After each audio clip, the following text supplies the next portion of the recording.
IRS has approved correction method for these missed contributions. If the error is discovered and corrected within 3 months, no corrective contribution is required for missed deferrals. What would happen is there'd be a corrective contribution equal to 100% of any missed matching contribution, adjusted for earnings, and the participant would need to receive a notice describing the error within 45 days.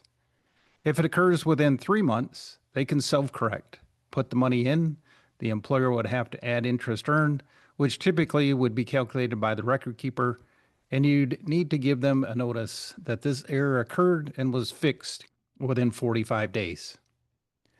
Now, if the error extends longer than 3 months, but not more than approximately 2 years, corrective contribution is required from the employer, equal to 25% of the employee's missed deferral amount and adjusted for earnings, so the employer would have to go into their pocket for an additional contribution equal to 25% of what the participant was requesting to be deferred from their account.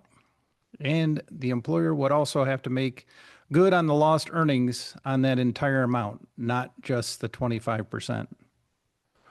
For employees not offered the opportunity to make an election, missed deferral amounts equal to the actual deferral percentage of the employee's group, highly comped or non-highly comped, for the year of exclusion multiplied by the employee's eligible compensation for that year.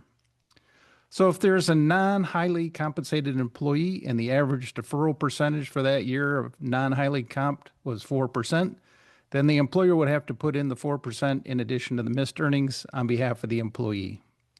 Now, for a safe harbor 401k or 403b plan, the missed deferral amount is determined to be the greater of 3% or the maximum deferral percentage of which the employer provides matching contributions.